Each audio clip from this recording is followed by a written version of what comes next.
Good morning, good afternoon, hello everybody. Welcome to the Demo-BLoog webinar called Digital Building Logbooks, or DBLs, Understand and Unlock Their Potential.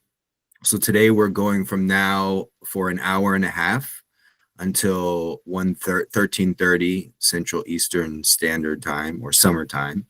Excuse me for that typo. And my name is Zia Leonard from R2M Solution. I will be your friendly moderator for today. If you have any questions or comments, please feel free to use the chat, and I will make sure your questions are addressed. For today's agenda, I am opening for a few minutes here at the top line. Next, we will have Hank from Delft University of Technology present high-level insights on DBLs and digital passports. And after that, we will have 5 minutes each from each of the 5 pilots in the Demo-BLoog project, starting with Adriana from Energy Saving Trust, representing the chimney demo. And Adriana is from England. Next, we'll have York from Chill Services in Germany, representing the CAPSA demo. After that, we'll have Bertrand from Qualitel in France, representing the CLEA demo. Next, we have Simon from Reuse Materials in the Netherlands, representing the Surdax demo. And finally, we have Tine from the Flemish Energy and Climate Agency, representing the Woning Pass demo. After those quick pitches, we'll have Sun Ah also from the Delft University of Technology, presenting social inclusion and DBLs.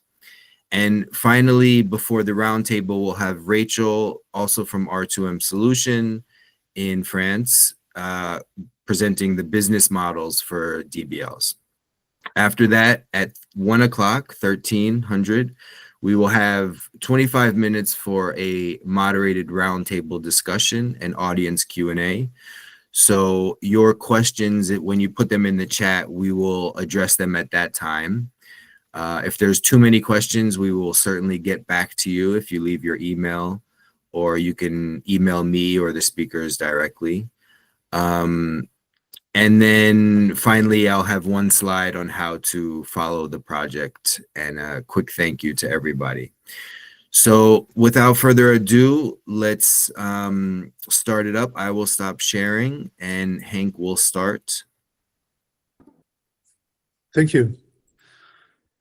Now I'll try to start sharing my screen.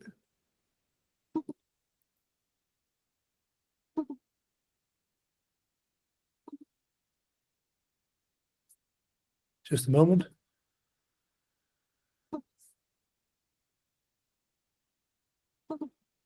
So do you see the full screen now? Perfect. Okay. Well, thank you all, listeners. This presentation is basically all around some demonstrations of digital building logbooks that we are working on in the Demo-BLoog project. But it would also be, and it's a Horizon Europe project, but it would also be good to say a little bit more on what digital building logbook stands for. And then I think it's good to notice that there is probably not a one-fix-all definition of what a digital building logbook would be. But there are lots of different examples and developments that all could be part of a digital building logbook.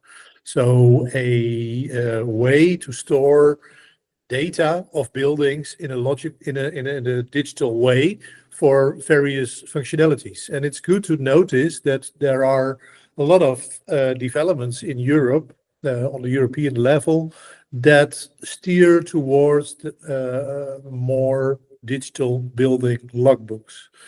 So here you see a timeline of different EU policies that somehow and sometimes more specifically have an influence on the further development of digital building logbooks.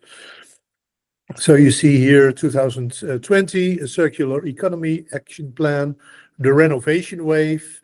new industrial strategy and a study on European frameworks for DBLs, all have some relationship with the development of digital building logbooks. In 2021, next version of the EPBD, the Energy Performance of Building Directive, was sketched. Finally, it was approved in 2024, and there we read, for instance, renovation passports as a part of the European policies, which make things a little bit more concrete. But there's also more things developed on, say, product level, say, making sustainable products the norm, or CPR final text. So it can be on building level, but buildings are composed on products, and on product level, we also have digital building products passports. Yeah. Next slide. So this is a bit a rougher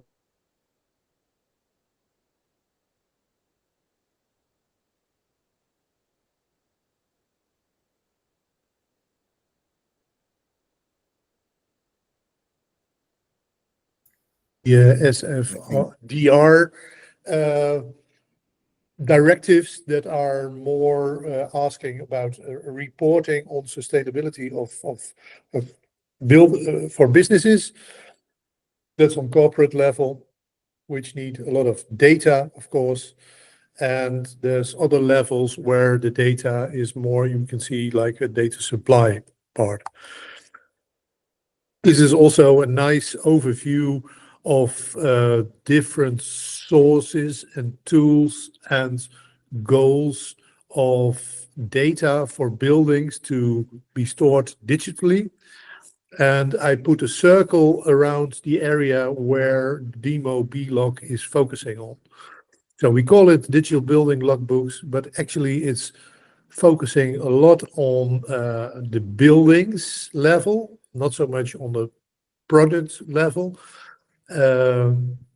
So building passports, and then mainly for existing buildings, where we look to say, what do we need for data to make a good decision on energy renovation? So a renovation passport, we could say.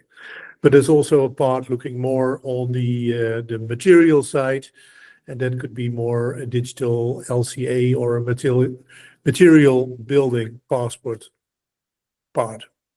So back to our project, which will be much more elaborated by all the people presenting the different examples.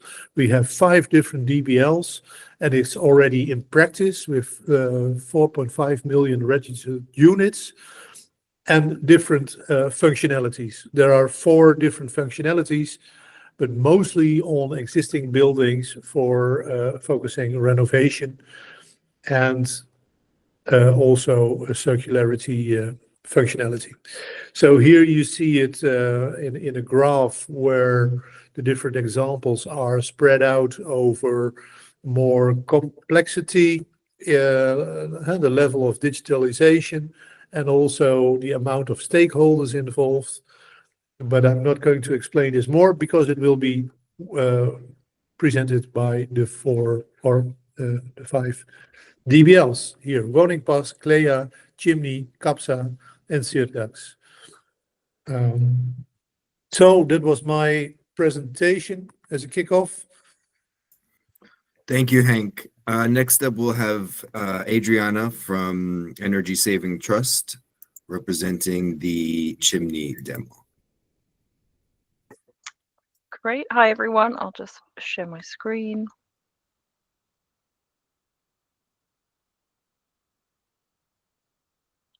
Okay, hopefully that's perfect. all good. Yes. Okay. Well, hi, everyone. Good afternoon. Today, I am very pleased to share with you the work that we've done developing the enhanced chimney logbook as part of the Demo-BLoog project.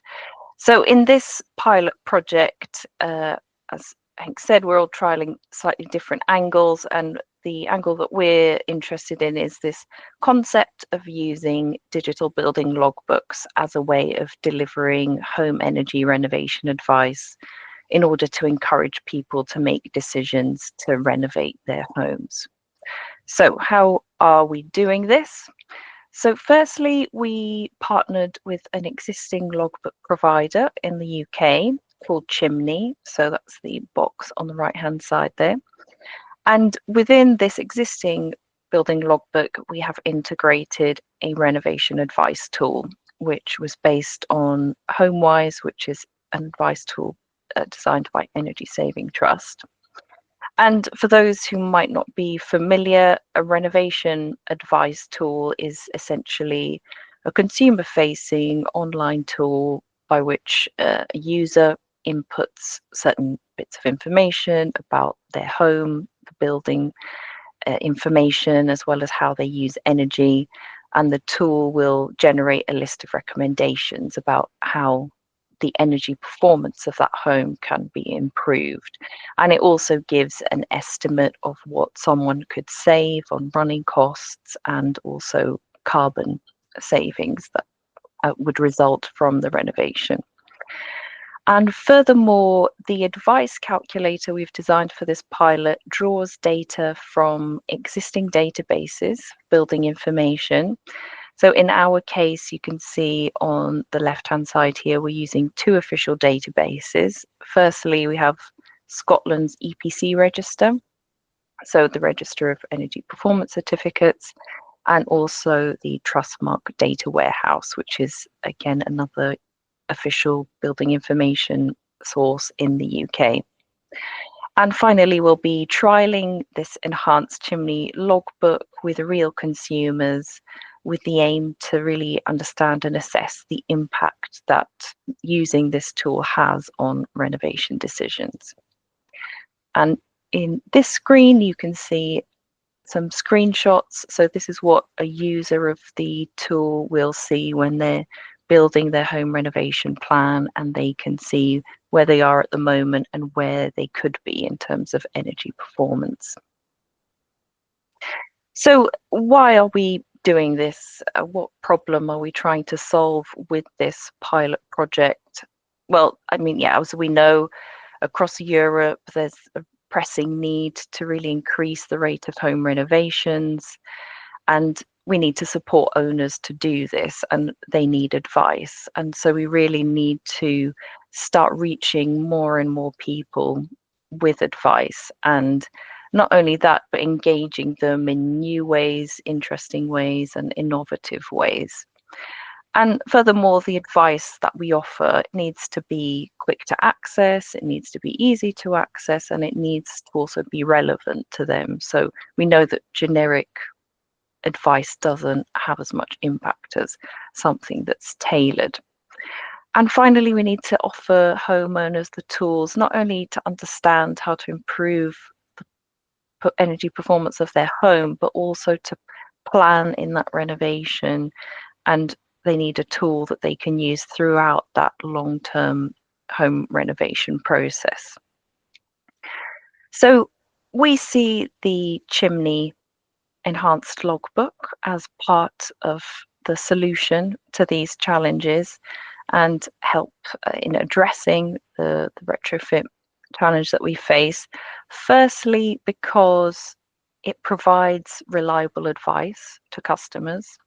So by populating the advice calculator with data from existing verified sources, homeowners know that the advice that they're receiving is based on accurate data, or as accurate as possible if they themselves don't have that information or are unsure about the accuracy of the data. Secondly, it gives people a tailored home renovation plan. So as we were saying before, advice calculators give those tailored recommendations that are specific to that particular home, but the tool also allows people to tailor their plan according to their own personal goals, but also importantly, the budget and the money they have available to invest. Thirdly, it makes the advice customer journey easier. So homeowners don't need to manually input numerous data fields about their home, because in the system that we've designed, that gets populated automatically, partially, I mean, where there is data available for those fields. So that takes the burden off of the user, makes it a lot more streamlined for them and more user-friendly, and hopefully more likely that they will use it. And fourth, it allows people to save all information about their home and their renovation planning in one place. So it's about how can we make the lives of homeowners easier. So the DBL solution that we've designed for this pilot project does exactly that. It consolidates all information about a home, about the renovation plans in one place, and it allows people to track progress over the long term towards achieving all aspects of that renovation project. So yes, thank you very much for your attention. I look forward to the questions later, and also we look forward to sharing more insights with you from this pilot project in a few months down the line, because as we mentioned, we'll have the trial part of the project. So once we have the data from that, we'll really be able to see how this tool works with real users in the real world, and whether it really did have a positive impact on their decision to renovate. So thank you very much, and I will pass on to the next speaker. Thanks, Adriana. Okay, next we have York from Cho Services, and I will be sharing his slides.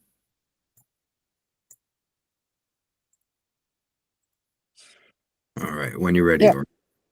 Thank you very much. Yeah, what you see is COPSA, which is a building passport co-created with the United Nations Environment Program.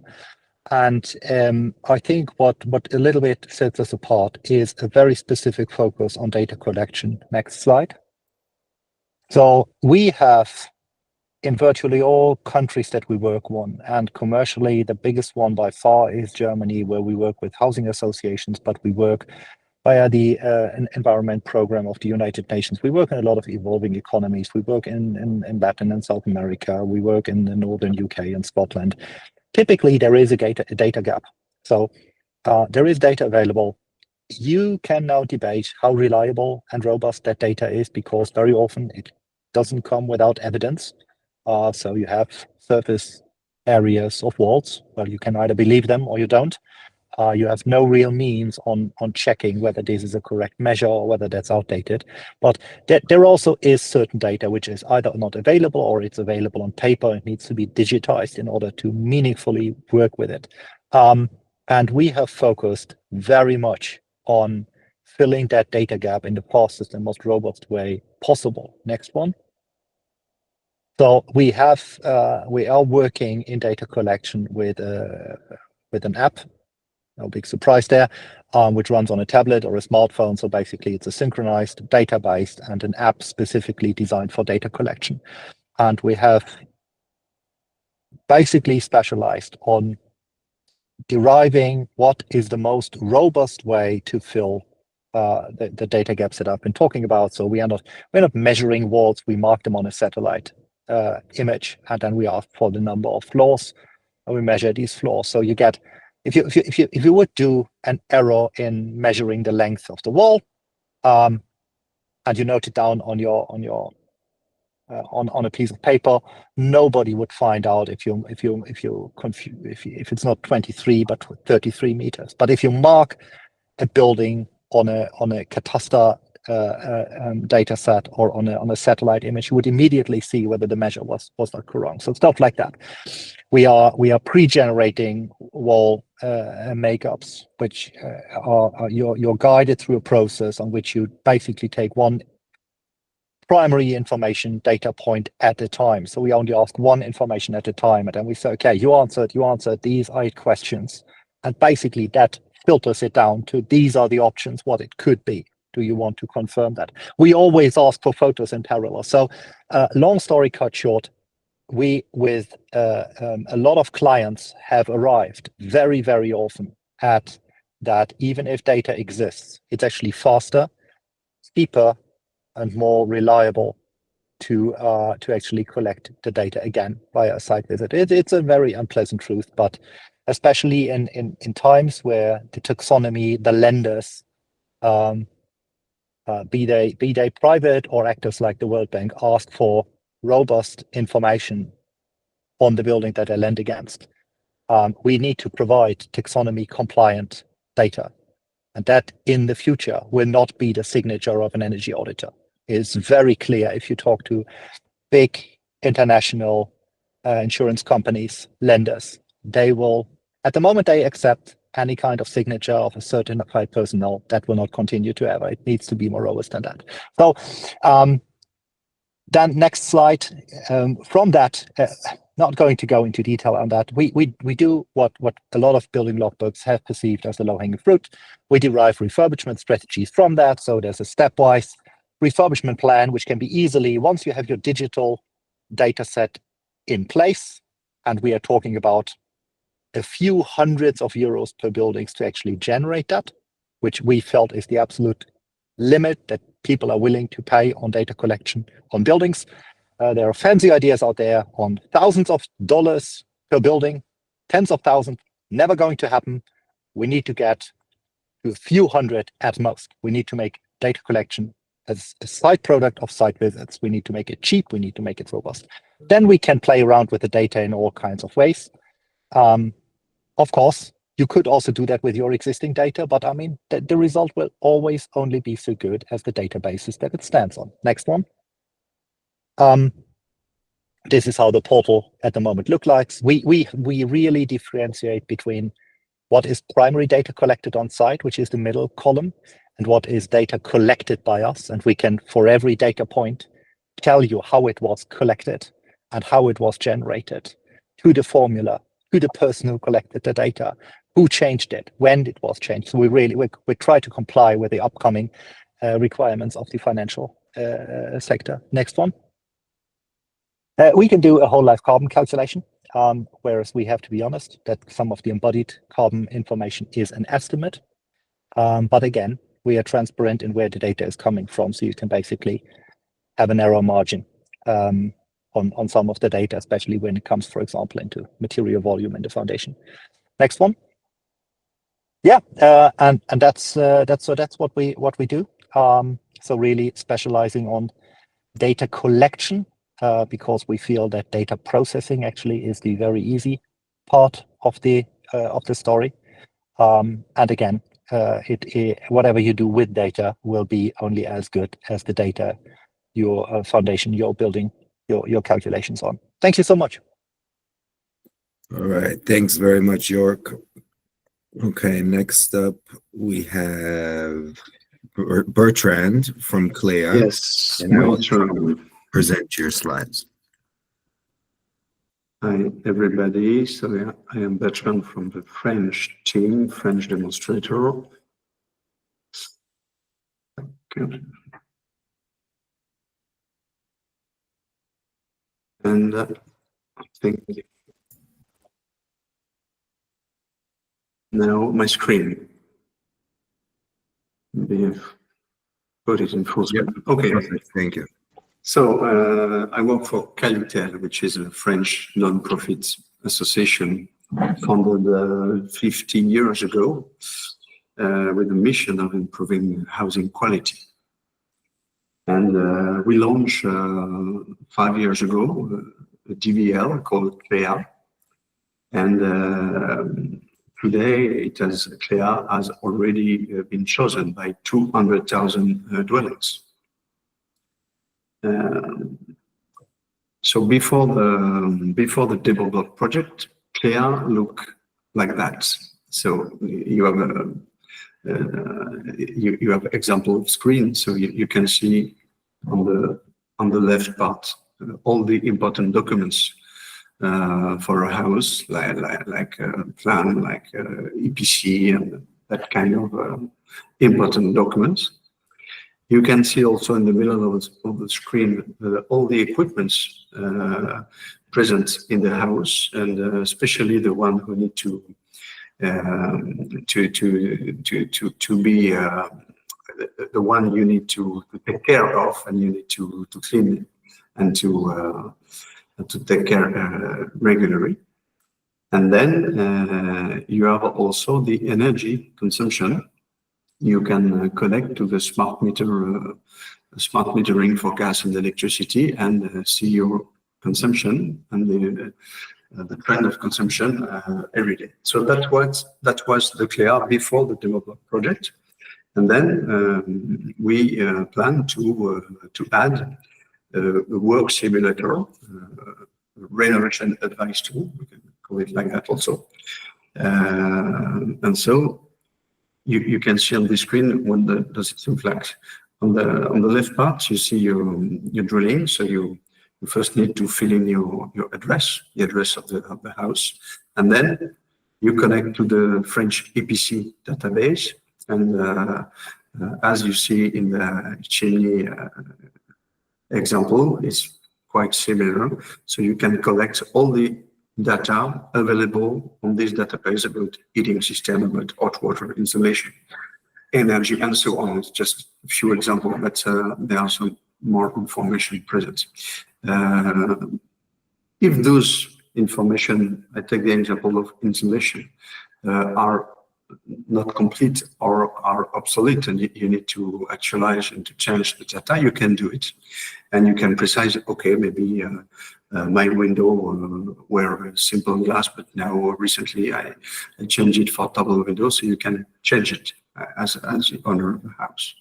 And then it takes you a few minutes to fill in all this information, and then you get a proposition, a recommendation of scenario with a projection on the EPC and also the greenhouse impact, depending on the choice you make. So you see, you have recommended work possibility, but you can cross or uncross this proposition, and you will directly see the impact on the performance of your work.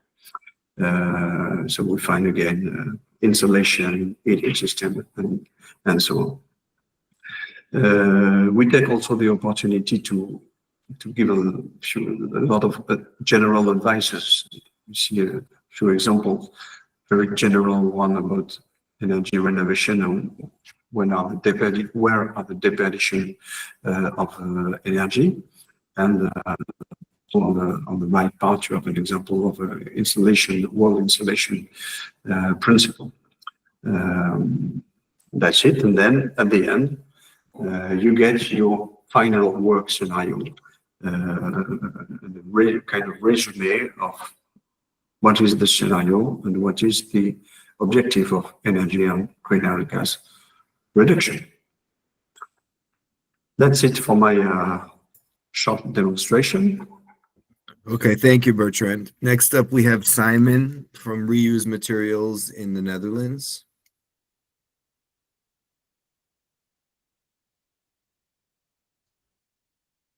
Simon will be representing the Serdax pilot.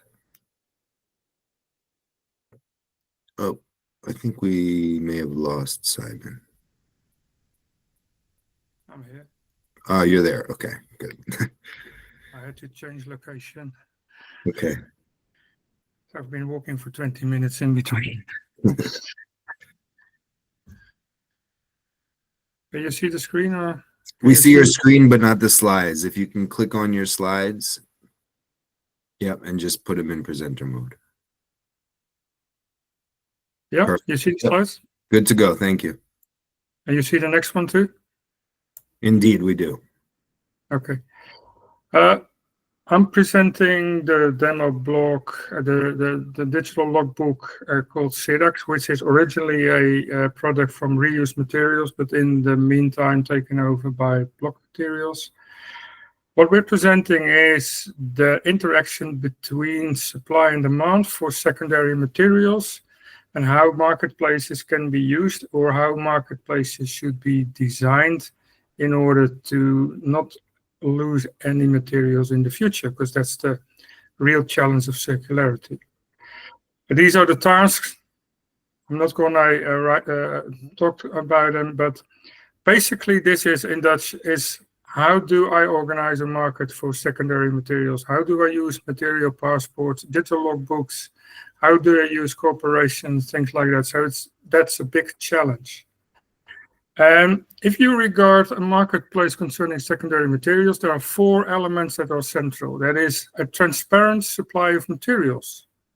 Because a marketplace is nothing else than a place where supply and demand comes together, and you have to organize in such a way that they will really meet. Because marketplaces don't exist, you have to design them, you have to find them, and you have to design them. So the second challenge is the demand for stakeholders in the built environment for secondary materials, and particularly the demand for the architect, which has been a big chunk in our work together with Vito and Leap Forward. Then, of course, you have to organize and understand in which way transactions concerning secondary materials can be accomplished, because in nature, secondary materials are not used because we don't know what the quality of those materials is, and only by making an inventory we have an idea, but otherwise secondary materials will not be used. So we also have to think about establishment of an economic order within which transactions can be organized in a sustainable manner. So this has been central in the research for Vito, for reused block materials, and for Leap Forward. How can I make a choice between primary materials or secondary materials, and how do I influence preferences of architects, which they haven't got any preference for secondary materials, and how can I influence those choices so that choices can be combined and can be organized in a market? Because as you see, markets are not the only way to alternatively organize the choices between materials. We can also have path dependency, which is an enormous important in the market of architects. How did they decide their material choices in the past? And of course, about laws, norms, and values. So we try to influence that by using a Demo-BLoog or a logbook for materials. So far, we have been describing the demand for materials from the project in Dreamhuis. And in the last month, a second object in Turnhout will be also included in the 600 materials that we try to organize for this work. Important work has been done by Leap Forward, understanding the awareness and readiness to adopt secondary materials by architects. And that research shows that architects are not interested in secondary materials unless it's part of their daily choices. So it's not very preferable to organize a market for secondary materials alone, but you have to integrate those choices within the choices they already make for primary materials, bio-based materials, or things like that. So it has to be part of a broader approach of availability. Another aspect is very important. If there is a law or norms to use secondary materials, those architects and building companies have to be supported in making those choices. So in the Demo-BLoog project, we organized and put a lot of effort in creating a stakeholder suite, which is more or less supporting all the choices if you are asked to work with secondary materials. So the last slides are just to provide views of the CEDAC system in which different objects are already used, also from other projects. You see the Dreamhuis. We will go into the depth of the Dreamhuis. You see the description of in CEDAC of the Dreamhuis, that it is on 3 houses on the Van den Broekweg in Delft, and that we made a material inventory. Then you see the drawings and the documents that are uploaded. You see an overview of all materials involved. And you see the material passport, which has a registration code, which is part of a blockchain hash, because every property of a material is also in the Ethereum blockchain. And creating property rights is very important for creating markets, because I can't trade anything or deliver something to the future if property and ownership is not clear about a certain element of a building. Then we can provide all kinds of graphics, infographics, things like that. This is a picture on the support suite. So how do I can make use of the inventory data, but it's also about project status, time, which is in this slide, and an overview of all the costs involved, which is also important because you're not going to use secondary materials if the costs are much higher than the primary materials, things like that. And then the next step, of course, we're working on the demonstrations and workshop in work package 3 to raise the awareness of architect and building companies, because the awareness is not fit for purpose yet to create a full-fledged marketplace. We also support them solving issues of data asymmetry. And of course, we will look at different possibilities, how we can adopt to the European Building Passport, because from a perspective of law, it's very important that these things go forward. Otherwise, there will be no change enablers for this kind of market. The risk and challenges is, of course, that we have to deal with a lot of economic methodology and economic problems in the market for secondary materials. And for example, if you know the theory of lemons, which was the way we treated second-hand cars in the 70s and 80s. These were slang. This is slang for second-hand cars that don't work, and the same applies for secondary materials at the moment. So there's a big thing going on. Although we're working on all sides to create an infrastructure for these kind of things, the world of using secondary materials is still a big challenge. That was my presentation. All right, thank you very much, Simon. Okay, next, and certainly last but certainly not least, is Tina with the short demo pitch. And Tina will be presenting the Woning Pass demo in Belgium. Okay, hello. Oh.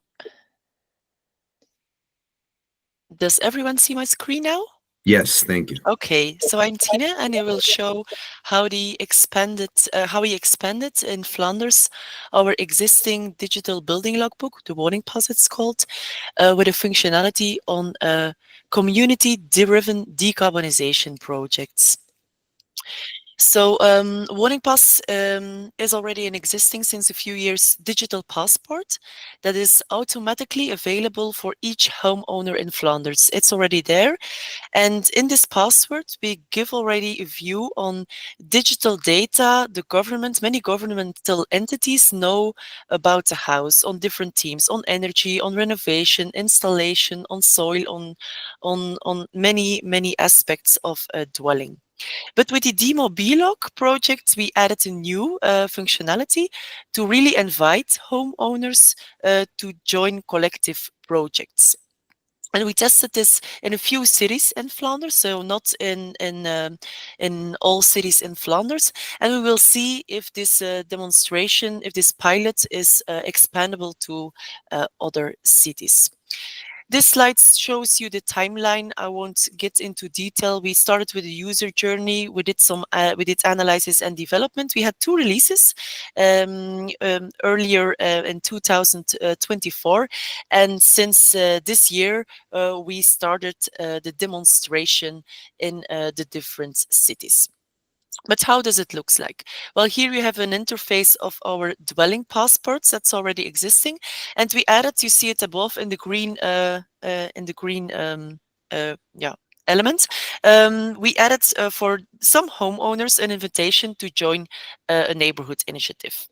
Well, our Woning Pass is already, our passport is already connected to different data sources about the house. And we added behind this user interface queries in order to give some people a personalized invitation. And it's really the first time that we differentiate information we show in Woning Pass depending on data we know of the house. So it's possible that homeowners of certain cities in Flanders get 2 types of initiatives. The first one you see above is a group purchase of heating pumps offered by energy corporations, and a second is a group's purchase of solar panels. Not everyone sees this initiative. It's only, for instance, for heating pumps, it's only those dwellings who are already at a good installation level, but have an old installation that we trigger to see to connect to neighborhood initiatives. So people can get more information about this opportunity in their passport, and if they're really interested, they can send a message to for an initial interview with this energy corporation, and then start the process of installing a heating pump. Yeah, so that's a screen on the more information you get on the project. We do two types of demonstration. The first one is with the group purchase of heating pumps. There we selected 3 energy corporations that are active in 94 cities in Flanders. And we calculated behind of the query, and about 350,000 homeowners in Flanders get this invitation to go for a heating pump in Flanders, because we want to stimulate the decarbonization of a dwelling. And by the end of the year before, 2024, we expanded the demonstration, because the installation for a heating pump is it's a hard decision. So we added another group purchase of solar panels, and we did it with 4 other energy corporations active in about 100 cities in Flanders. We did not calculate on how much people that got this invitation, but there are a similar amount of people. We did some communication as well. Homeowners, when they go to Woningpas, they see this invitation, but we addressed some communication to raise awareness about the project. So we did press articles and newsletters, and we distributed also articles to different networks to raise awareness. And now the demonstration is running, and in a few moments we will also evaluate the outcome of this demonstration.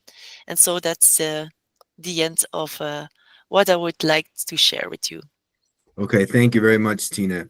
So now that everyone has heard about the 5 demos in the Demo-BLoog project, before the roundtable, we will address 2 very important issues: social inclusion by Sun Ah from the Delft University of Technology, which is a big aspect of this project for all pilots.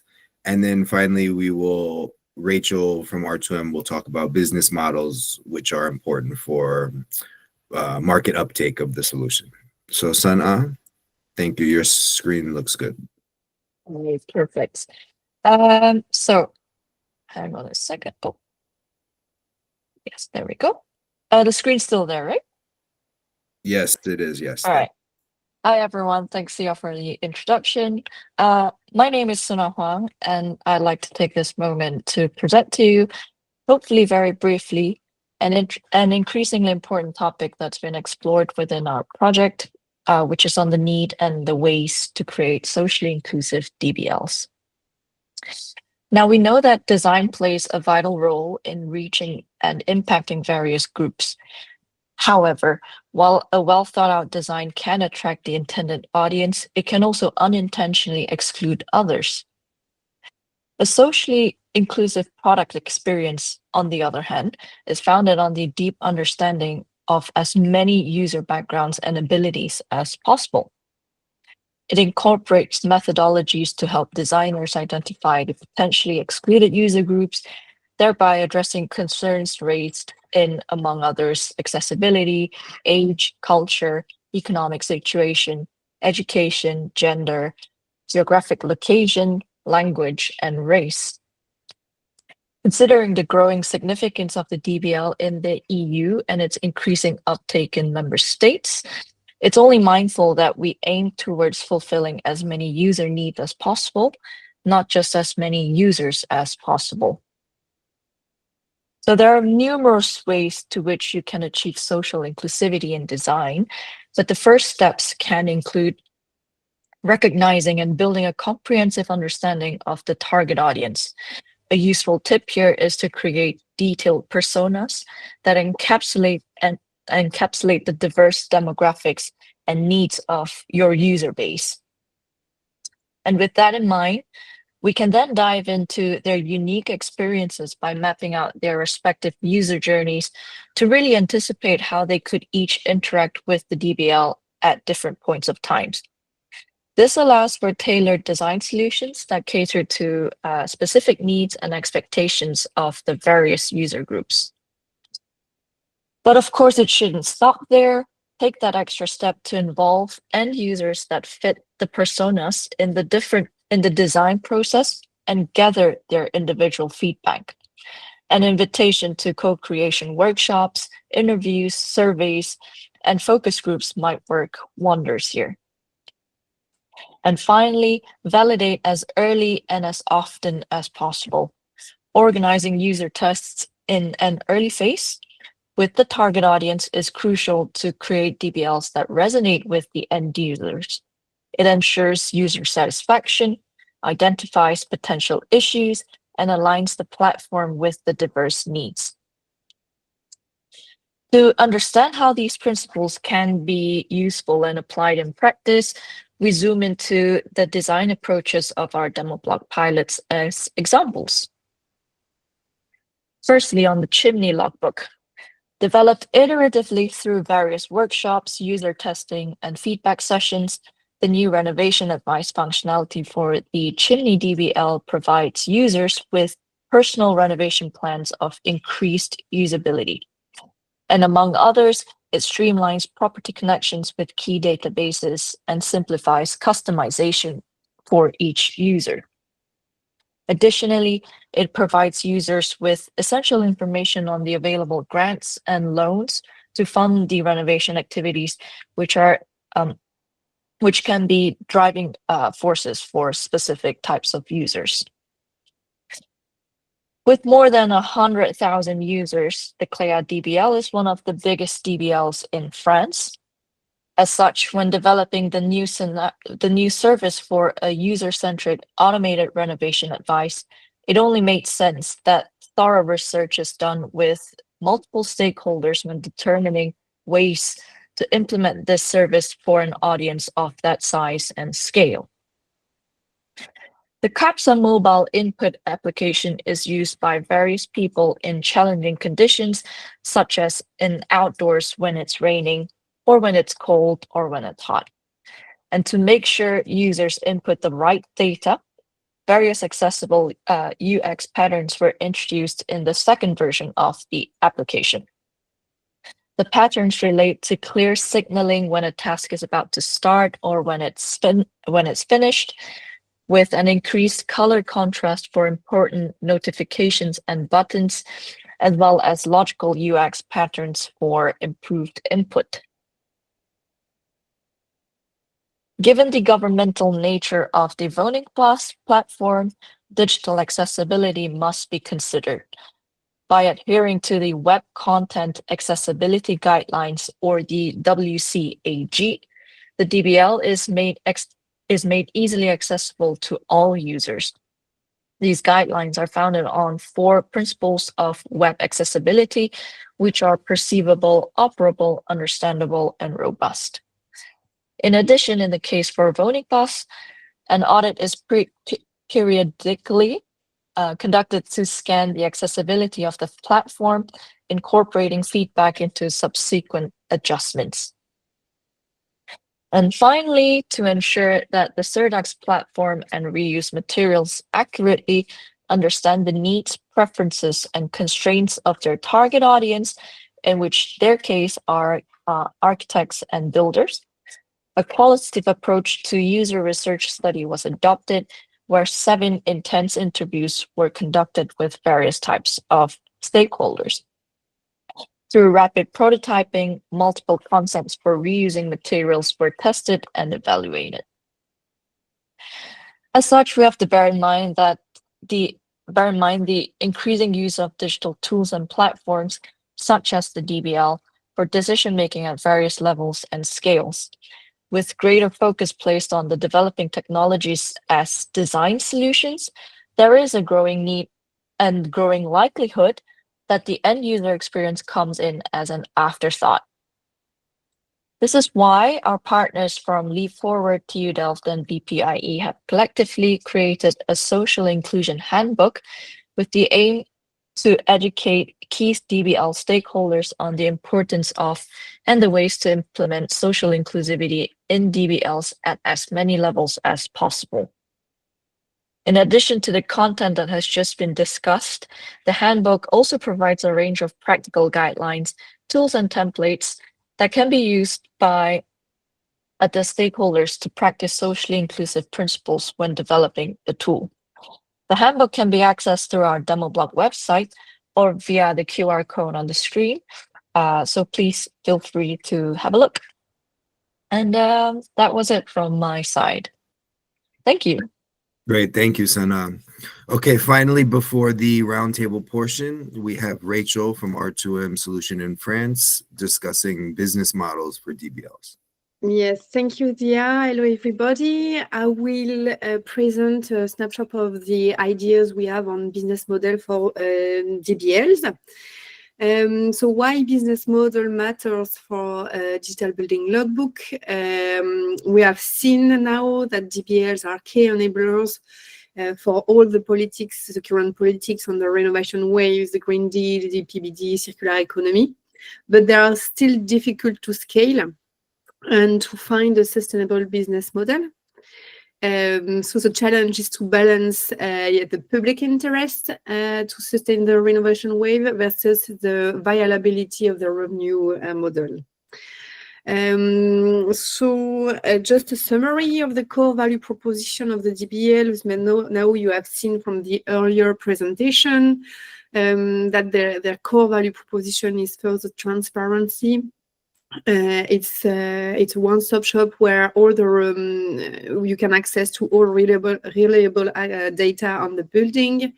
It's informed decision if you have a renovation path to find.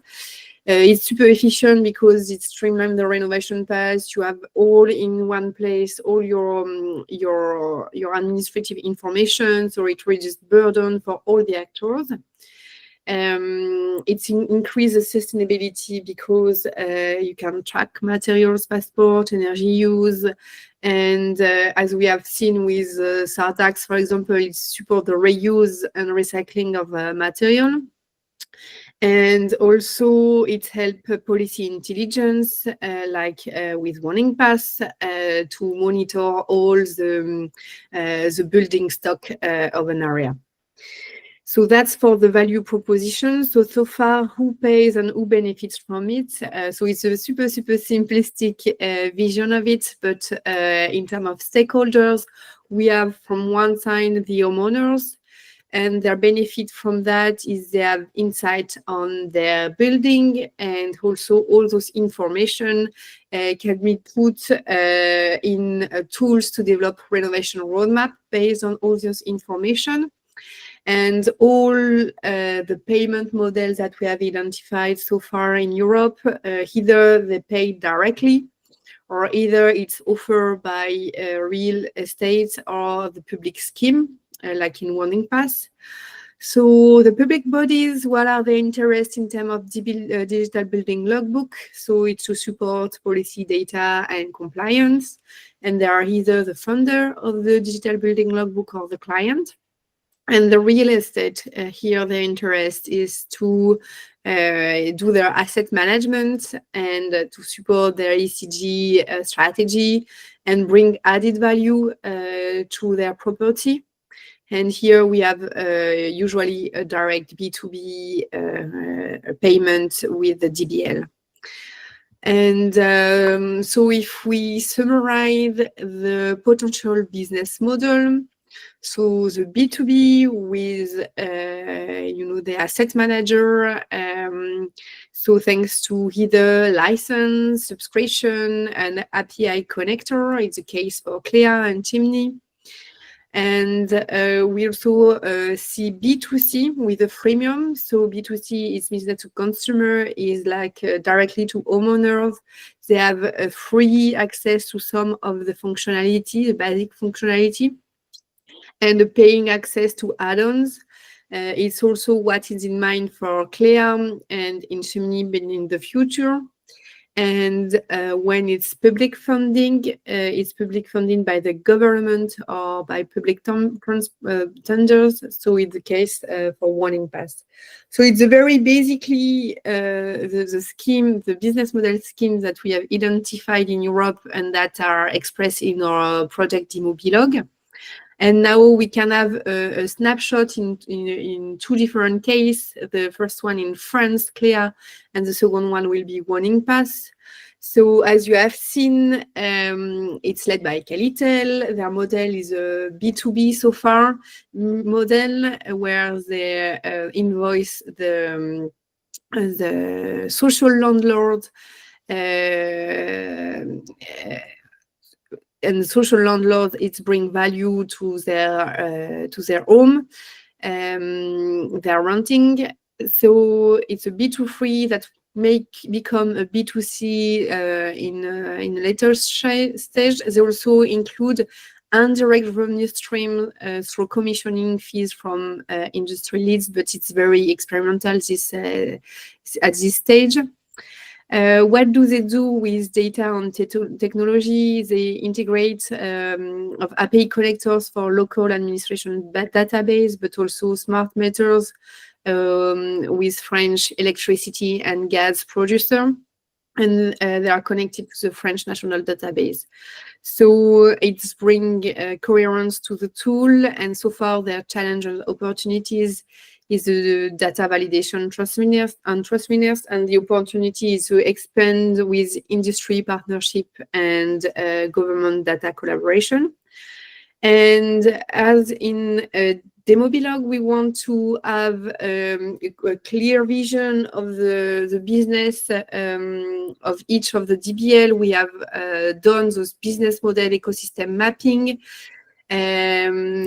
So basically is to monitor the flow of money, services, and value creating between all the actors. So for Clea, we have you have these nice models with the social landlord. I have mentioned the homeowners, but also real estate developer and the tertiary actors. So I will not go into detail because it's just I summarized in my previous slide what's the information, the key information of this slide. But if you are interested in those aspects, we will publish by the end of this year business case fact sheets that will be publicly available on our website. So if you want to follow work, do not hesitate or to contact me to have more details on that. Here in Warning Pass, it's the total opposite of Clea because it's 100% funding by the government and it's free for all kind of users. And really the purpose is for the government to have a close look to know if their policy on the renovation strategy has really an impact. So here again, what data and technology do they integrate? So they have the choice to have minimal internal data storage and a strong integration with government data sources. That makes sense. And offer a clear visualization of renovation pathway. The challenge is the long-term funding because it's 100% dependent of the current policy of the Flemish government. And the opportunity they find is to enhance user interaction through interactive features, like for example, maintenance, energy meter integration, and so on. And planned an extension to non-residential building and new data theme. Here again, you have this nice business ecosystem mapping that I will not detail, but they will soon be published. And just to summarize the key conclusion of the knowledge we have thanks to the Demo-BLoog on the business model and here in terms of key enablers. So as we have seen with Warning Pass, if there is a legal mandate, government that that is pushing to have all the DBLs, it's easier to be spread and to be developed. There is an important aspect is to have those API access to all the public data that are existing to not create overlaps and duplicity. The data privacy and control is super important when you make your business model. So because trust matters. So even some of the like CIRDACs include blockchains. And there is also an important point from DBL passing from one owner to the next one. So you need to secure procedures and to think about that. And none of the DBLs we've studied is selling data to third-party actors. Because as expressed of those data privacy that are super important for the homeowners. Public-private partnership could be also a super interesting path to explore. And also link to those API access to have this interoperability to avoid, vendor locking and to be, well positioned with all the other ecosystem that is existing on the renovation market. So that was my key conclusion. If you have questions, do not hesitate. Thank you. Great. Thank you very much, Rachel. So now I will ask all of the speakers to keep their cameras on and mics muted unless you're speaking. I will remind our guests to please put your questions into the chat. And now we'll go through some transversal issues.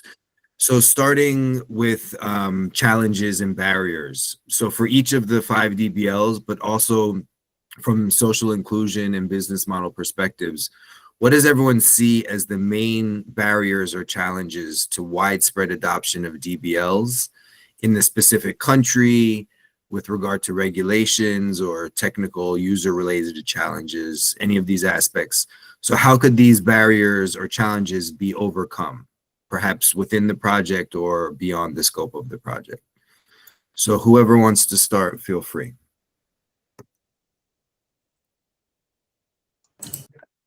Yeah, I can start. Yes. Oh, Okay, Adriana, go go on, Adriana. Okay, sure.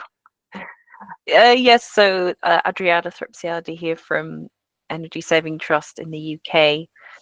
And because in the UK compared to other European countries, I think there is a lower awareness rate of building logbooks in general, and also, just a few years behind, I think, other countries in Europe. I would say the main challenge for us is that lack of awareness, and it's lack of awareness amongst homeowners themselves that this tool exists, but also among, I think it's fair to say, among policymakers as well, local and regional government stakeholders also, about the potential and the availability of building logbooks. So I think one of the important outputs of this project is engaging with those stakeholder groups to raise that awareness for us, and then hopefully from there people start to see the value. But yes, and of course in comparison to other countries where the use of building logbooks is mandated or used by public authorities, because in the UK it's a still very small market and it's all commercially led. That's been one of the biggest challenges for us. Yes, so just in response, I don't know if everyone knows that in France the DBL is mandatory, but I agree with Adriana. Even in France, for me the main goal is to demonstrate the added value of a DBL for all the stakeholders, because it's quite easy for people not convinced or not interested just to say, okay, DBL is just a repository of cold information, sometimes inexact about a building. And so it's quite easy to say, okay, it's not really useful. So it's really important, because we are all convinced and we are at the present time demonstrating the real opportunity and the real added value of such a dispositive. So it's really major to convince all the stakeholders of the reality of the added value of such a dispositive. I would like to agree on what Adriana and Bertrand says, because we have in Flanders this governmental tool, and it's a free tool, so you're free to use it or not. And we also have like the problem that sometimes there's a lack of awareness, and that there are homeowners who are sleeping and do not see the value of the passport. So now we are wondering if we could add some legislation to make it mandatory when you are selling or when you are renting your house, that it's obligatory to to make it public available, so that future buyers or renters are informed before they buy a house. But it's a hard balance between sensibilizing and then making it mandatory, because in Flanders then people react because it's not because it's governmental.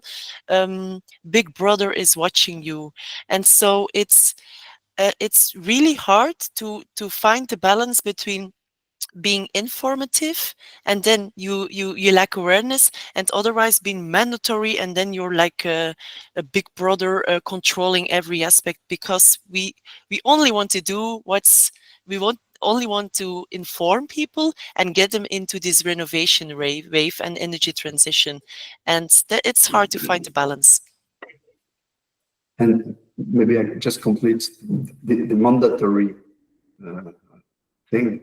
Is not so easy. Is not the perfect way.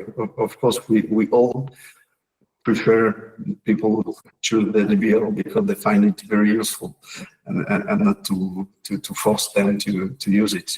And in France, it's mandatory, but there are no sanctions.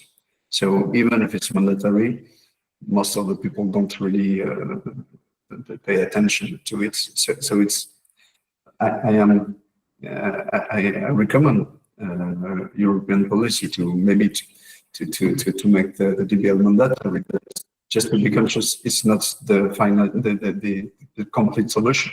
Sometimes it's not enough.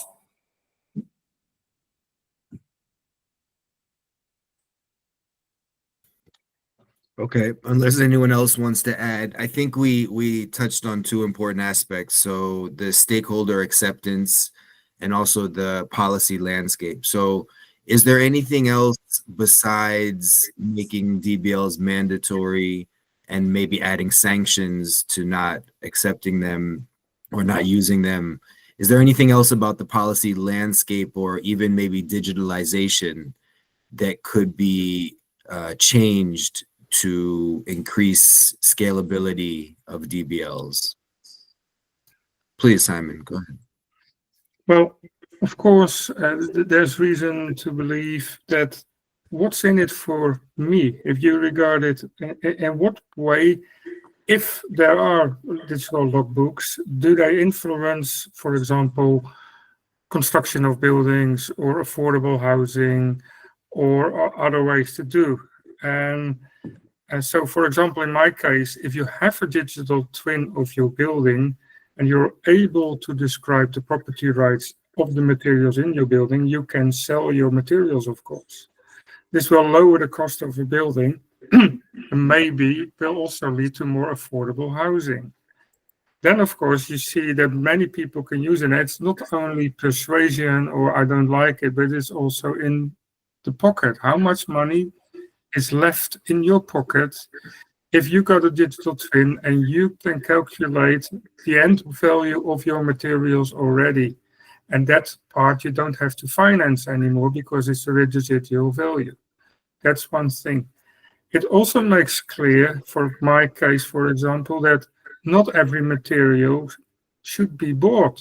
It can also be hired, it could be leased, things like that. So all kinds of different interest costs are involved. Or it can lead to standardization of certain building aspects in which you have less cost on advising, things like that. So you have to include a business model which is also included for the individual homeowner in order to understand why what we're developing is important. However, nobody is gonna write a digital passport or things on its own.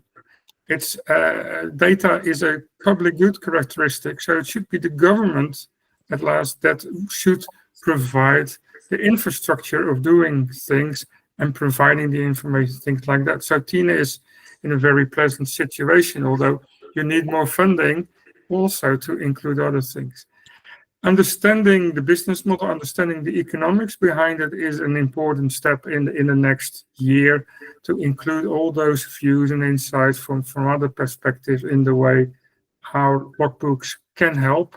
Because once they're there and on a massive scale, you can use it for many purposes that will lower the costs, increase values and things like that, especially in the field of circularity.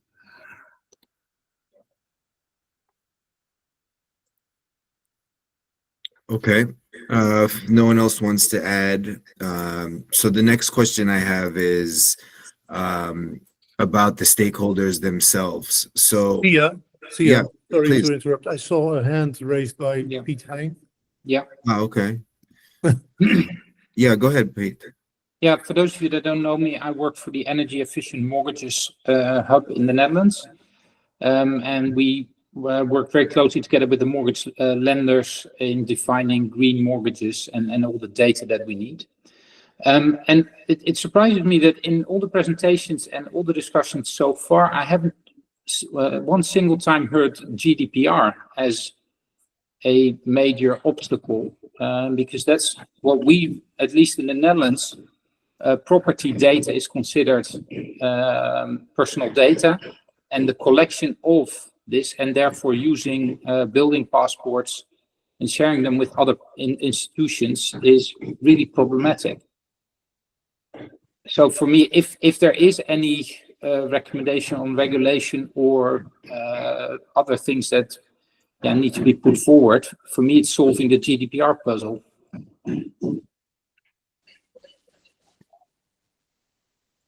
Okay. Thank you, Pete. Who would like to address Pete's question? Nigel raised his hand. Yeah, but can we respond to Pete first? Yes, just a part of the reference maybe for friends. Yes, you're right. I didn't mention it, but for the house owners, yes, the personal data is a really important subject, of course, and they are sometimes anxious. Anxious is not the right term. They don't want easily to give what they consider as personal data in the DBL. So they need to trust really deeply the entity, the company who owns the DBL. That's a really important part of the deal. You're right. And I think they don't like so much the business. It depends on your business model, but they look precisely what is your business model, and thus their personal data is going to be used for to sell them something. That's an important thing to look. Yeah, and that's relying on customer approval, I would think. But a lot of the mortgage lenders, they are very hesitant to use data based on customer consent, because For example, if obtained at the moment of granting a mortgage loan, yeah, it's considered out of date after a year. So again, but I don't want to take over the whole very interesting discussion. I just want to flag GDPR as a point. Thank you, Pete. Nigel, please.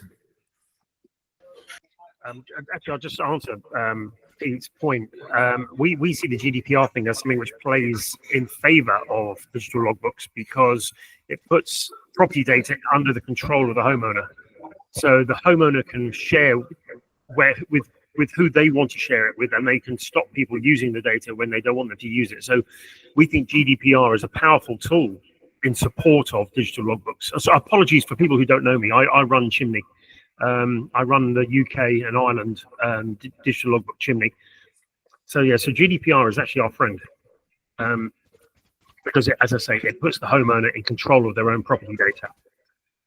The point I wanted to make earlier on was about terminology, and Adriana made the correct point of that we have an awareness problem of logbooks.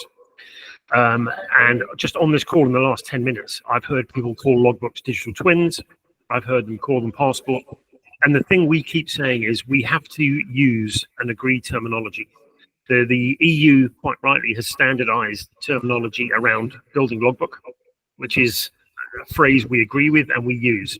And it bothers me that we can't all call it the same thing, because we will never get consumers and homeowners to adopt a new product if we can't agree what to call it. So we have to all call this thing the same thing. They are digital building logbooks, and they are a tool which is about giving the homeowner power over their own data, which comes back to the GDPR point. So GDPR is the friend of logbooks, not the problem. Yeah, thank you, Nigel. I think the harmonization of terminology is definitely an important issue. We've heard renovation passport, building passport, logbook, but I understand they have standardized DBL, but as we've heard, it's not mandatory yet, at least on a European scale. And in France, I think it's only for public buildings, if I'm not mistaken. No, it's for everyone. Okay. All right. Well, I think maybe the last question is about the unique stakeholders. So each of the pilots they really address a key stakeholder. So whether it's building owners, social housing landlords, architects, each demo has its real target stakeholder. So for those target stakeholders, but also for policymakers just starting out to work with DBLs, or maybe still skeptical of them, skeptic or hesitant about adopting DBLs, what advice would you give to those stakeholders or policymakers on why, how the DBLs would improve certain aspects? We've touched on it a bit in business models for certain stakeholders, but also maybe from a social inclusion perspective and national perspectives.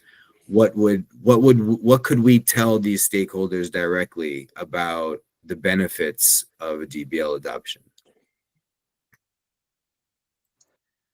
So yeah, I can come in briefly if nobody else wants to jump in first. But yeah, I would say that, and especially throughout this project, I think it's clear that DBLs are so versatile, and there are so many use cases and opportunities to use them in different ways. So I would say to people who are coming to them new is, you can think very openly about what issues you're trying to solve as a policymaker or a social housing provider, and these tools can really be tailored and adapted to what you want. So what we're presenting here, I think, is just an example of the different ways it can be used. And actually, I would say, keep an open mind, and maybe we have a discussion about what they want to achieve as well, and DBLs can probably help in that process. I would just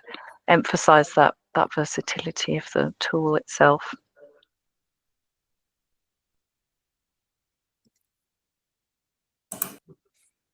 I add some points. For me, the real added value of those DBLs is to increase trust and knowledge around housing information for all the stakeholders. You can be the owners, but also the professionals. That's really for me the main added value, to increase trust between all the stakeholders. That's one point, and of course also to save money, because if the information is updated and is centralized in one single point where everyone can access, obviously you save money, because you don't redo plan, for example, multiple times, like it often occurs, to take one concrete example. So, okay, increase trust, knowledge, and save money. Okay, thank you. We still have a few minutes, so I think I'll ask, is there anything to add about scalability? Maybe from a business model perspective, but also for each of the demo pilots.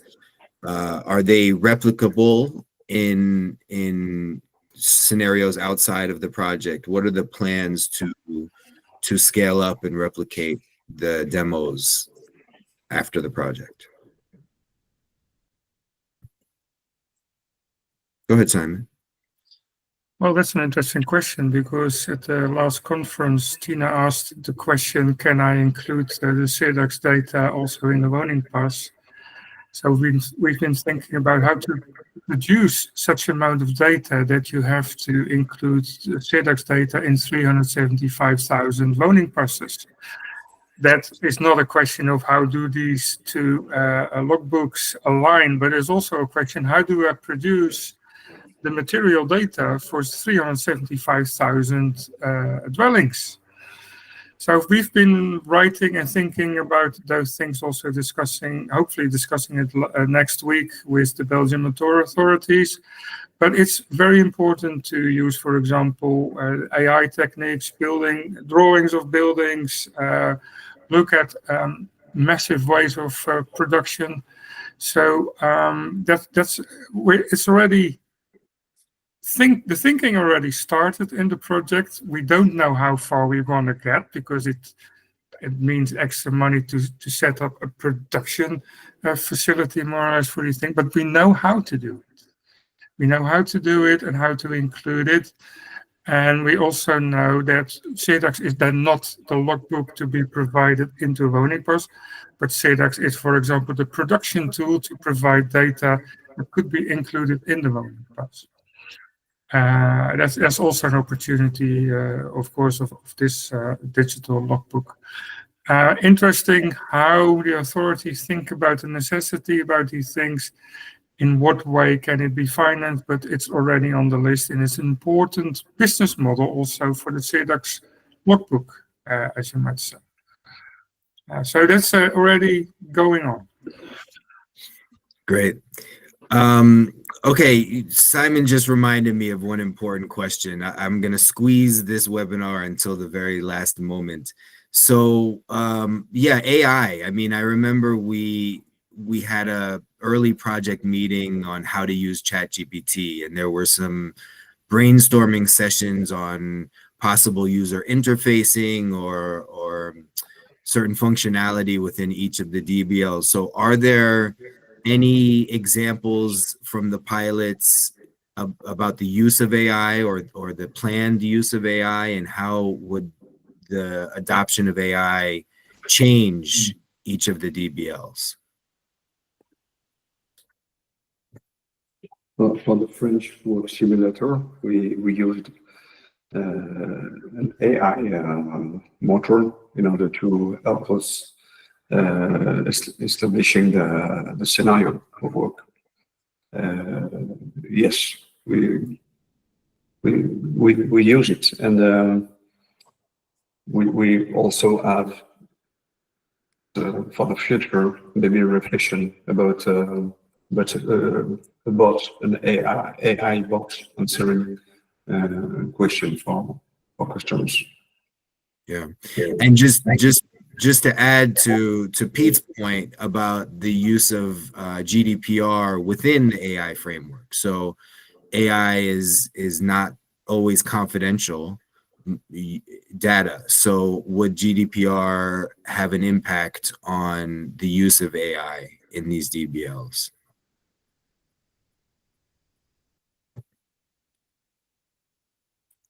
No. Okay. All right. Well, then in that case, I think we shall close unless anyone else has some final comments. So just to quickly present on how attendees can follow along the project. Here we have a slide with the three, I would say 4 ways to connect with us. So the project website is here on the top, Demo-BLoog.eu. And here we have the contact information of the project coordinator and communications officers, where you are free to write, but also you have my email. From the first slide, I'm zia.leonard@r2msolution.com. I will gladly forward questions to the right person. And then social media, we have accounts on X, so x.com/demoblogproject, as well as LinkedIn, linkedin.com/company/demo-blog. And with that, I would like to thank everybody very much, both the speakers and the attendees, for your time and attention. We will publish the slides and the video recording. And, oh, I'm sorry, there's also the newsletter I didn't mention. So on the website, you can sign up for the newsletter. And that's it. I think I'll close today. Thanks again and have a wonderful afternoon. Thanks, Thank you. everyone. Bye. Bye. Bye-bye. Bye.